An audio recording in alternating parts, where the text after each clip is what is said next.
Voy a grabar. El glucógeno es un carbohidrato.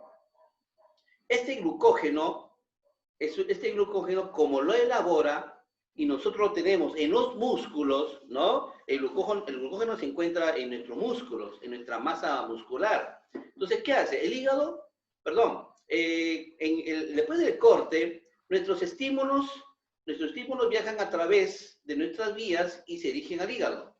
El hígado hace el procesamiento de muchos filamentos, ¿no?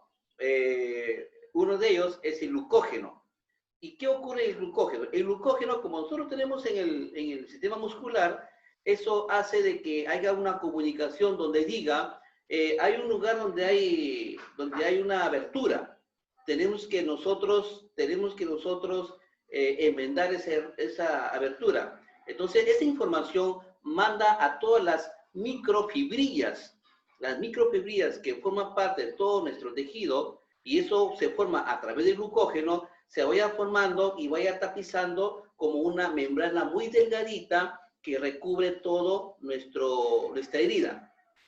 Cuando ocurre eso, y conforme va pasando el tiempo, se va multiplicando, ¿no? Ustedes han visto, por ejemplo, la mitosis, ¿no es cierto? Ustedes han visto la mitosis. Entonces, ellos a nivel de mitosis se van multiplicando una célula tras otra célula, tras otra célula, y se produce ya una piel, ¿no? Que ya va a retener ya esa herida. Luego, conforme va pasando el tiempo, esto va a ir pasando muchos procesos en el cual se va a formar una nueva piel. Esa nueva piel va a ser producto de un tipo de reacciones que se dan entre célula y célula, y esto hace de que haya una masa externa que va a incubar durante un proceso aproximadamente menor de 24 horas. Este proceso hace de que nosotros digamos, uy, se me formó la costra. Entonces, ese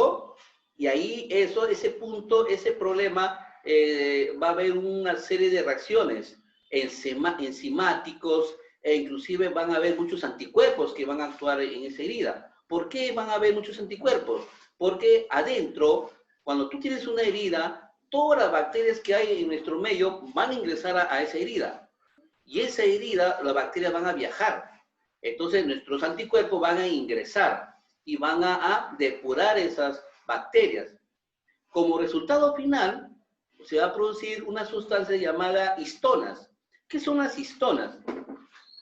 Las histonas son unos microorganelos que van a ayudar a la unión de estas microfibrillas, y eso hace que nosotros tengamos una sensación de picazón. No sé si ustedes se habrán percatado que cuando usted tiene una herida, cuando ya pasa un tiempo, uno va a sentir una picazón, ¿no? En toda esta herida. Y uno inclusive quiere sacarse ¿no?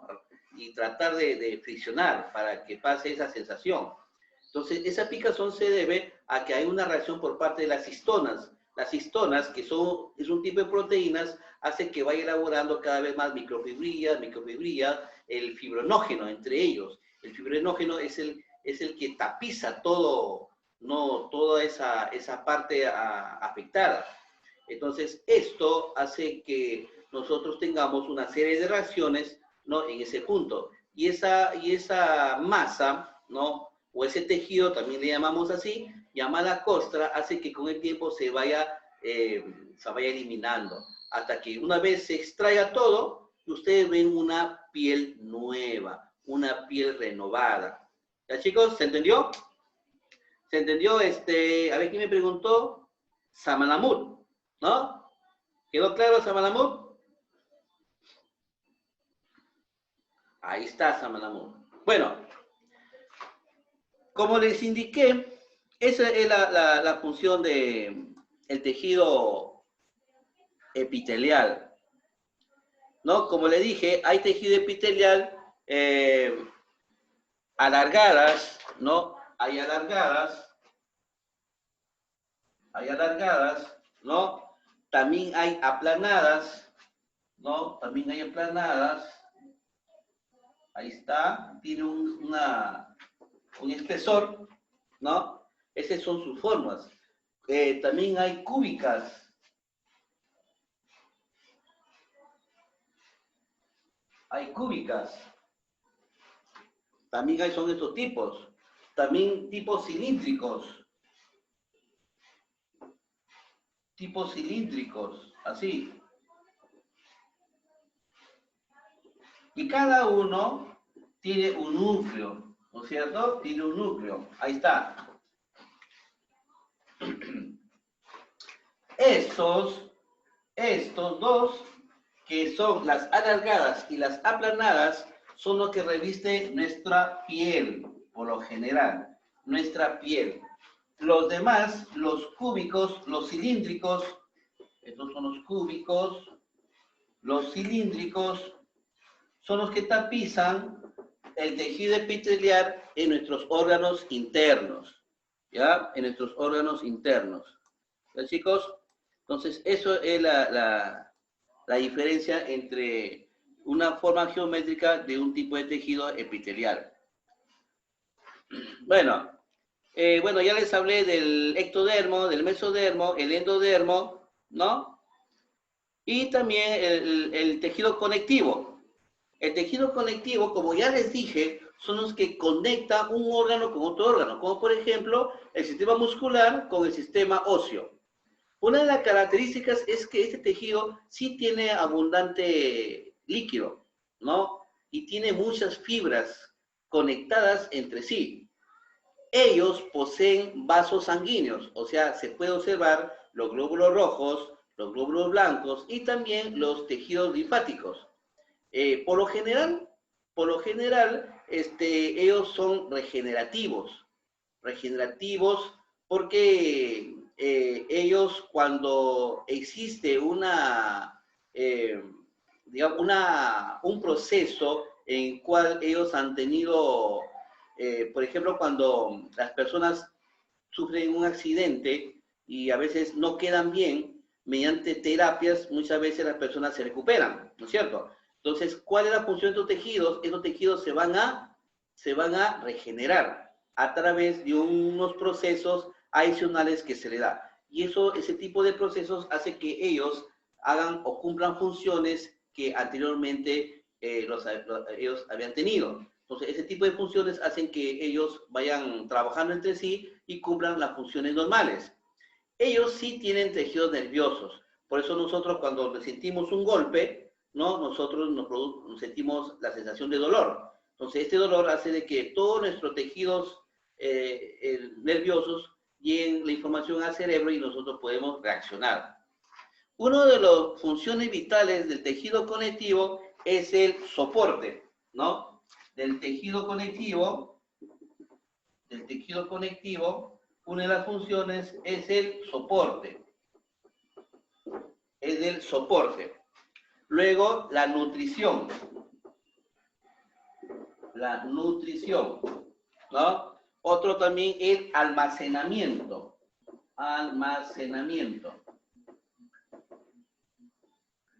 El almacenamiento y por último la protección, como ya se indicó anteriormente. La protección. Soporte porque mantiene los órganos. Por ejemplo, nuestra caja torácica, ¿no? Es un conjunto de tejidos conectivos y así que soportan. ¿Soporta qué? Soporta todos nuestros órganos internos. Nutrición, porque en ella se realizan los primeros intercambios de nutrientes, ¿no? Que se dan entre las células. Eso es una de las funciones importantes. Almacenamiento, porque contiene bastante tejido adiposo. ¿Por qué tejido adiposo? Para que haya un amortiguamiento. Muchas veces el órgano sufre una fuerza externa y esa fuerza externa, si es un poco que afecta a todo el sistema, entonces lo que hace este tejido es amortiguar y eso hace de que no haya un compacto fuerte. Por ejemplo, las caídas. Si nosotros no tuviéramos este tipo de tejido, En una caída ya quizás directamente nosotros nos hiciéramos daños, como por ejemplo una fractura, o una ruptura de un ligamento, ¿no? Puede suceder. Pero ya con el tejido, ese tipo de tejido que es el conectivo, hace de que haya un amortiguamiento. Y ese amortiguamiento es que cuando nosotros tengamos una caída, nos levantamos como si nada, ¿no? Por eso que muchas veces nosotros tenemos que cuidarnos cómo es el tipo de caídas, ¿no? Hay prevenciones, como el caso de la caída a la cabeza. Un golpe en la cabeza sí es peligroso. Un golpe en la columna también es peligroso. ¿Por qué? Porque hay poco tejido conectivo. Ese tipo de tejido no amortigua mucho, por eso que es peligroso, ¿no? Pero si nosotros caemos de otra forma, ¿no? Entonces hay muchas probabilidades de que no nos suceda nada, porque nosotros tenemos en nuestro cuerpo ese tipo de tejido que puede amortiguar los golpes. Y también se considera como una protección, porque protege las partes internas. Si nosotros nos caemos, nos protege del golpe que pueda sufrir el corazón, nuestros órganos digestivos, ¿no? O también los órganos internos de la cabeza. También es el que protege. En uno de las clases de tejido conectivo tenemos el axo, ¿no? Tenemos el axo, ¿no? Es un tejido tipo elástico, ¿no? Que puede ver una deformación entre sus células, pero después va a recobrar la forma como se tenía inicialmente. Entre ellos tenemos el mucoso, ¿no? El mucoso, el areolar, ¿no? Las elásticas, propiamente dicha, ¿no? Ellos sí tienen bastante tejido laxo. Luego tenemos el tejido denso. Es otra clasificación de tejido conectivo. El denso son porque tiene muchas fibras colágenas. Ya hemos hablado del tejido colágeno, ¿no? Estas contienen fibras colágenas para acondicionar, ¿no? Cuando hay una escasa de sustancia amorfa. Entonces, esos son importantes. Luego también tenemos el adiposo. El adiposo. El tejido adiposo, por lo general, ¿no? Son los que tienen abundante cantidad de lípidos.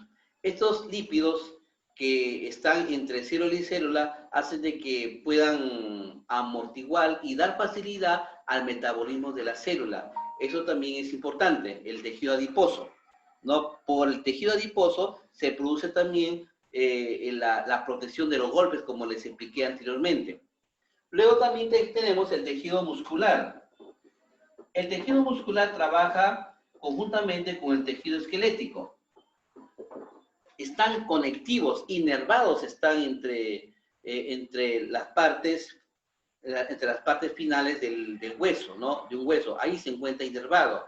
Este es el que produce movimiento mecánico, ¿no? Movimiento mecánico y los que produce la fuerza, ¿no? Una de las características es que de todo ello, del peso de nuestro cuerpo, abarca casi un 50% de toda la masa del cuerpo, es la que abarca, ¿no? O sea, la mayor parte se puede considerar la mayor parte del tejido es el tejido muscular. Sus células, ¿no? Son las llamadas miocitas. Las miocitas son las que forman parte de tus músculos, pero ellas no se reproducen. Esas sí no se reproducen. ¿Ya? Por eso que ustedes habrán visto cuando hay accidentes y hay personas que, por ejemplo, en un incendio han perdido masa muscular, el doctor opta por un mecanismo, que consiste en extraer una masa de una parte del cuerpo y le pone. Eso se llama injerto, ¿ya? ¿Por qué? Porque no hay producción de tejido muscular. Es por eso que se hace esa operación. Posee mucho líquido intracelular. Eso sí, en el tejido muscular sí lo hay. Y también tiene tejidos vascularizados. O sea, ¿qué quiere decir? Que dentro del tejido muscular, ahí se encuentra toda la conexión que irradia la sangre. En ese caso tenemos las venas, los capilares, ¿no? tenemos también los conductos que conducen el líquido, el líquido, ¿cómo le llaman este líquido? Esa es la intercelular, ¿no? La intercelular que comúnmente, en términos médicos, ¿no? En términos médicos, nosotros le llamamos suero. El suero es la que forma parte dentro de la sangre. Por eso que ustedes no se habrán dado cuenta, cuando hay un poco de sangre, después de cierto tiempo, la sangre baja y en la parte superior hay un líquido transparente que parece agua. En realidad no es transparente, es un poquito amarillento, ¿no? Ese es el suero. Por eso que muchas veces cuando la persona se deshidrata, este tipo de líquido se elimina.